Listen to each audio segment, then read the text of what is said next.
Hôm nay chúng em rất là vinh dự được có cơ hội để mà trò chuyện cùng với anh chị Tina và Tùng Phạm và anh David đến từ thành phố Atlanta, Georgia.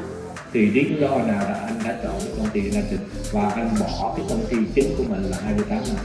Và thứ hai nữa là company có một cái chính sách trả thưởng về hưu rất là tuyệt vời.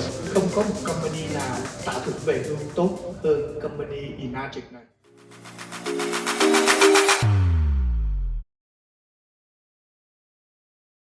Xin chào các anh chị và các bạn đã đến với buổi trò chuyện của chúng em ngày hôm nay.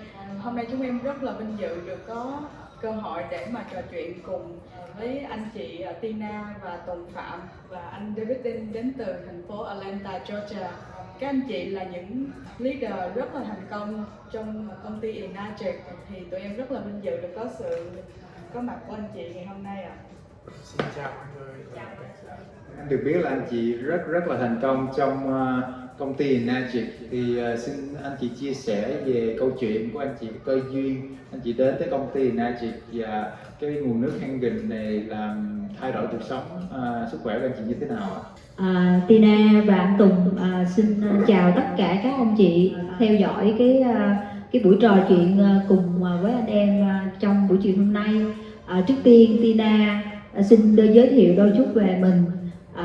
Tina là bên Atlanta, cũng như ông xã là bên Atlanta bay qua đây hôm nay hỗ trợ cho vợ chồng của dược sĩ Châu và Trinh. Và cái cơ duyên nào giống như là dược sĩ Châu cũng như Trinh hỏi thì Tina xin chia sẻ là thực ra là cái này đã đến với Tina và ông xã Tina là ngẫu nhiên các anh chị.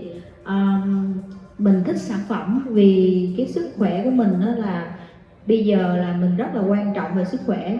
Và khi ông xã Tina được một người bạn giới thiệu về cái máy nước Kangen này thì qua cái thời gian sử dụng thì Tina cảm nhận được là nó cũng có sức khỏe về cho chính bản thân Tina cũng như những người thân trong gia đình. Và sau đó ông xã quyết định chọn cái công ty Enagic và cái máy nước Kangen này làm cái công việc chính, thì Tina mới tập trung 100% và cùng làm việc và hỗ trợ cho ông xã Tina. Xin nhường lời lại cho ông xã Tina nha. Để tiếp theo cái câu hỏi của Trinh đó thì anh cũng tự xin giới thiệu bản thân anh trước là anh là ông xã của Tina. Thì trước đây anh làm hãng điện tử được 28 năm và cũng cái cơ duyên mà anh hiện giờ anh đã tham gia vào cái công ty này là cũng như nãy giờ Tina đã nói, thì anh thấy cái máy này hỗ trợ cho gia đình mình rất là nhiều. Tại sao vậy? Tại vì nếu mà như các anh chị muốn có cái sức khỏe thì các anh chị phải làm cái gì, và mình muốn sống lâu với con cái của mình á thì mình phải làm như thế nào, mà để được sống lâu là mình phải làm như thế nào, mình phải ăn sạch, mình uống sạch, thì từ đó mình mới có cái sức khỏe và mình mới có thể sống lâu với con cái và gia đình của người thân mình mới được. Thì từ đó Tùng quyết định là mình sở hữu cái máy này và mình thấy nó giúp cho gia đình mình rất là nhiều. Thì từ đó Tùng đi chia sẻ với bạn bè. Tùng muốn những người thân và những người bạn bè của Tùng ai nấy cũng đều có sức khỏe. Cái đó là cái nguyện vọng của Tùng. Tina. Cảm ơn anh Tùng và chị Tina rất nhiều vì những cái lời chia sẻ rất là chân thành và rất là hay của anh chị. Xin cảm ơn anh rất là nhiều. Thì để mà tiếp theo thì em cũng muốn hỏi một người ngồi kế bên em đây là anh David Dean. Anh là người rất là thành công trong công việc về tài chính. Anh đã có kinh nghiệm hơn 20 năm trong ngành tài chính và có rất là nhiều business rất là thành công. Thì em cũng muốn xin phép được hỏi anh là cơ duyên nào đã đưa đẩy mình, vì em biết là anh rất là bận rộn trong những công việc của mình mà anh vẫn dành thời gian cho công ty Enagic và vẫn phát triển rất là tốt và thành công. Cho ngày hôm nay em rất là muốn anh chia sẻ với chúng em. Trước tiên David xin chào tất cả mọi người, và để trả lời cái câu hỏi của Trinh đó thì cũng mình tình cờ thì mình được một người bạn giới thiệu cho về cái nguồn nước máy Kangen.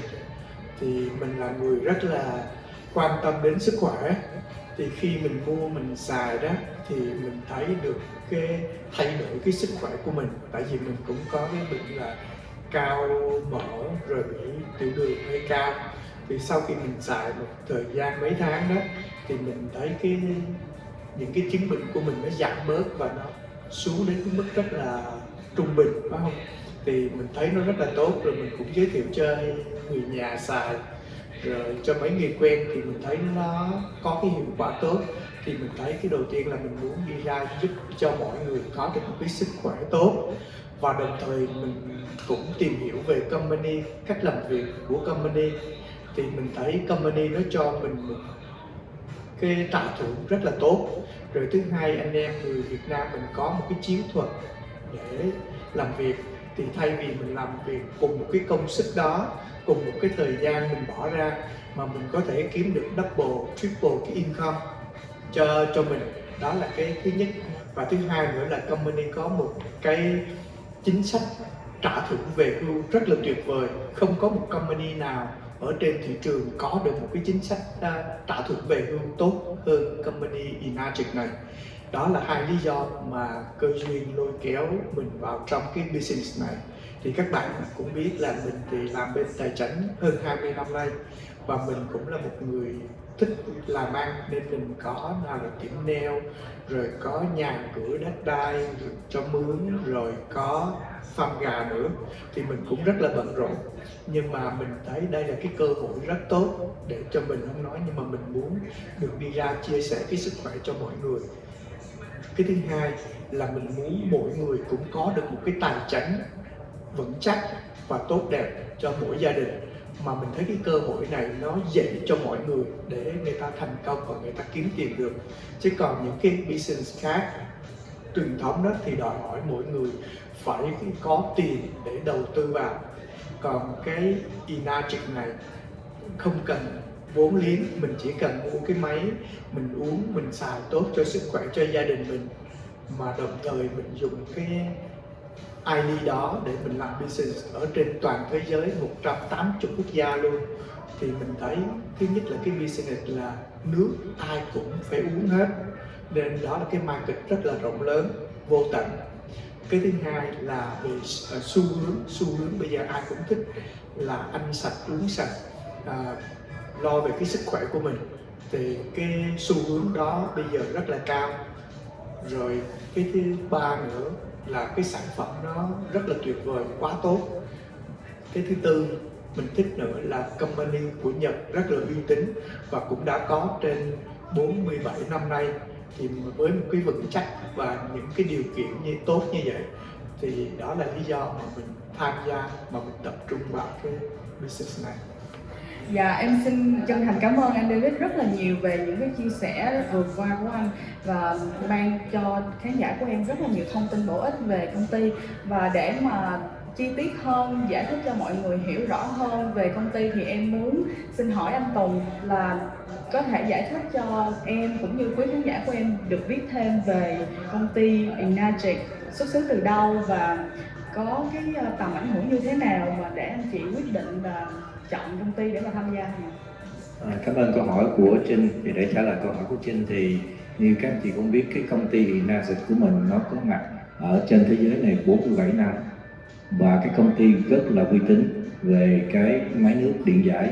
Thì các chị cũng biết rồi, đây không phải là một cái máy lọc nước bình thường như mà các anh chị đã nghĩ là gặp ở ngoài thị trường hay trên những cái siêu thị. Thì đây là một cái máy được hơn 6.500 bác sĩ đã công nhận đây là một cái thiết bị y khoa và đã đưa vào sử dụng trên 300 bệnh viện bên Nhật để sử dụng. Mà khi mà bên Nhật nó thành công đó thì nó đưa vào cái thị trường Mỹ của mình. Thì Trinh và các anh chị đây cũng biết rồi, những cái gì mà về sức khỏe thì đưa vào bên nước Mỹ mình rất là khó kiểm ngặt, rất là khó khăn. Thì cái công ty mình khi đã vào cái thị trường Mỹ mình năm 2003 và suốt 9 năm liền nó được cái hiệp hội nước của Mỹ và Canada cấp cho nó cái chứng chỉ vàng suốt 9 năm liền. Thì đây cũng là một cái máy duy nhất được cái hiệp hội nước của Mỹ và Canada cấp cho nó cái chứng chỉ vàng. Không có cái máy lọc nước nào ngoài thị trường đạt đủ tiêu chuẩn để cho cái hiệp hội nước Hoa Kỳ này nó cấp cho cái chứng chỉ vàng. Dạ, em xin cảm ơn anh Tùng rất là nhiều. Vậy là các bạn cũng đã biết là công ty Enagic là công ty có xuất xứ hoàn toàn từ Nhật Bản và đã có hơn 47 năm trong ngành sản xuất ra máy điện giải. Thì em rất là cảm ơn anh, và em cũng xin được phép hỏi thêm là theo em được biết thì anh Tùng là có một cái lịch sử là 28 năm làm trong hãng tại Hoa Kỳ. Thì đó là một công việc rất là ổn định và có thể lo lắng được cho gia đình. Thì cho em xin được hỏi là tại sao anh lại quyết định là từ bỏ cái công việc hiện tại mang lại cái kinh tế ổn định cho gia đình mà để bắt đầu một cái kinh doanh mới và tham gia vào công ty Enagic ạ? Thì để trả lời câu hỏi của Trinh thì cái câu hỏi này rất nhiều bạn bè của anh nó đều hỏi câu hỏi này đối với anh. Nó hỏi tại sao anh đã làm cái việc làm của anh 28 năm, anh vào cũng đã có kinh nghiệm, mà tại sao anh bỏ hãng của anh mà anh làm cái công việc này. Thì như Trinh cũng biết, như các anh chị đây cũng biết rồi, làm hãng thì mình không có cái thời gian với con cái của mình, không có cái thời gian với gia đình của mình, mà mình làm thì mình lệ thuộc vào cái ông chủ của mình có làm mình mới có hưởng, mình làm ngày nào mình ăn ngày nấy. Còn đối với anh, cái công ty này nó rất là ưu đãi cho mình không làm mình vẫn có tiền. Thì cho nên anh quyết định là anh bỏ cái hãng của anh tập trung vào anh làm cái công ty Enagic này. Thì anh có thể anh so sánh ở đây, anh so sánh với Trinh một cái nhỏ thôi. Thí dụ như giờ Trinh hay là các anh chị ở đây, nếu mà các anh chị nào có đi làm hãng thì các anh chị cũng biết rồi, khi mà mình về hưu thì mình được cái số tiền nó rất là ít. Theo như anh làm 28 năm thì theo anh được biết là khi mà anh về hưu thì cái lương anh cao nhất, cái mức lương mà về hưu cao nhất của anh là chỉ có 2.000 thôi. Còn thay vì khi mà các chị đã tham gia vào cái công ty Enagic này thì cái mức lương, cái mức mà cái tiền mà nó cho mình cái tiền về hưu, cái thấp nhất của nó là 5.000. Tại sao mình không thử? Mình thử để coi nhiều khi mình có cái cơ hội nó tốt hơn. Thì lý do nào là anh đã chọn cái công ty Enagic và anh bỏ cái công ty chính của mình là 28 năm? Em xin cảm ơn về sự chia sẻ của anh Tùng rất là nhiều. Dạ thì tiếp theo đây thì em cũng xin có cơ hội để mà tiếp lời là hỏi bà xã của anh Tùng là chị Tina ngồi kế bên. Là em được biết là chị Tina đã rất là thành công trong công việc về tài chính, bảo hiểm tài chính, và cũng như là những cái công ty, những cái mảng xã hội và network ngoài kia. Thì chị đã rất là thành công trong công việc của mình. Thì tại sao chị lại quyết định là sẽ ngừng lại những công việc mình đã thành công mà không phát triển tiếp, mà lại chọn một cái công việc mới bắt đầu với công ty Enagic? Xin chị cho chúng em được hỏi ạ. Cảm ơn em, cảm ơn Trinh với lại Dược sĩ Châu cũng cho Tina có cơ hội nữa để chia sẻ cái tâm tình của Tina với các anh chị thân thương. Thì thực ra thì Tina cũng rất là đắn đo trước khi quyết định một cái việc gì, nhưng mà điều đầu tiên tâm đắc nhất là Tina cũng đồng tình ý với anh David chia sẻ lúc nãy giờ. Thứ nhất là công ty này nó có cái bề dày thành lập và phát triển rất là thành công, từ một cái nước Nhật mà họ đi qua 180 quốc gia, và họ không có bất cứ một cái sản phẩm gì nhiều mà chỉ có nước thôi. Chỉ có nước thôi mà họ đã phát triển, và từ cái nôi đó họ tạo ra tới nhiều triệu phú đô la. Thì đó là điều đầu tiên Tina cho Tina một cái suy nghĩ. Cái điều thứ hai nữa là mình chọn gia đình là chính, tại ông xã Tina đã quyết định chọn cái công việc này và đã bỏ đi cái việc mà làm rất là ổn định và từ bỏ tất cả những cái mà lợi của công ty. Cho ví dụ như là với cái cương vị của ảnh đó, thì bây giờ là bảo hiểm nhân thọ, bảo hiểm sức khỏe, rồi tất cả những cái benefit công ty. Ví dụ như một năm ảnh được nghỉ tới 6-7 tuần mà vẫn có lương, thì ảnh đã quyết định ảnh bỏ hết để mà ảnh chọn cái này. Thì Tina quyết định phải đồng hành cùng ông xã. Cái điều mà chị thích nhất ở đây á là cái sản phẩm này nó quá là thiết thực. Mọi người ai cũng phải uống nước. Cơ thể của mình 70-80% cần nước, nhưng mà công ty Enagic Kengen của mình là nguồn nước sạch. Và từ một công ty xuất xứ từ Nhật mà trong vòng 47 năm chị đã nghiên cứu, chị thấy công ty đã lan tỏa gần 180 quốc gia, và trên thế giới mình là 7 tỷ người, mà công ty mình mới có 1.5 người sử dụng nước Kengen thôi thì mới có 1,5 triệu. Thì chị nghĩ cái thị trường rất là lớn. Ngay cả mà lúc trước chị làm bảo hiểm thì em biết rồi đó, thứ nhất phải đòi hỏi giỏi Anh văn, thứ hai là phải có bằng cấp, cái thứ ba là thị trường nó chỉ là nước Mỹ và Canada là hết. Nhưng mà cái này như ông xã chị đã chia sẻ lúc đầu, không cần phải giỏi Anh văn. Và những cái người mà ảnh mới gặp thì cũng mới làm ra vài năm thôi. Giống như trong công ty mình, những anh chị thành công với anh Khoa Nguyễn, những anh chị mà thành công đi trước của mới có 3 năm 4 năm trở lại, hoặc là Dược Sĩ Đăng, hoặc là Diễm La mới có 5 năm 6 năm, nhưng mà họ thật sự là những cái nhà triệu phú đô la. Thì đó là những cái câu chuyện thật, những cái con người thật mà chị quyết định tập trung với ông xã chị 100% tại công ty này. Dạ em xin cảm ơn chị Tina rất là nhiều vì câu trả lời rất là hay của chị. Thì cũng xin giới thiệu với mọi người, người ngồi kế bên em đây là chồng của em, Dược Sĩ Châu Ông. Thì gia đình của chúng em cũng đang sử dụng nước Kangen tại nhà, và em rất là vui vì chúng em đã có cái nguồn nước tốt để sử dụng. Em thấy ba mẹ chồng em có sức khỏe cải thiện hơn, và chồng em cũng như em có một cái sức khỏe tốt hơn và có nhiều năng lượng cho công việc của mình hơn. Thì hiện tại thì chồng em mời em tham gia vào công ty Enagic.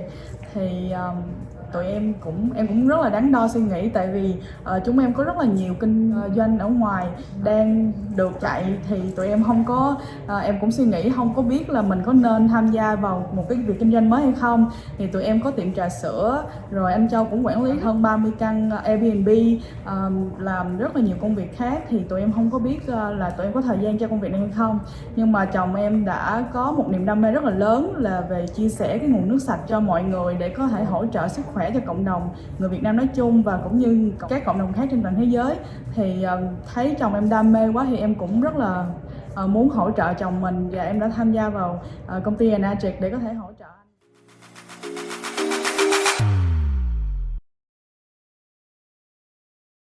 You guys on the next episode have lifestyle and have entrepreneurship. I want to combine the two to know that you can have a business and a beautiful life as well. So with that, bye for now.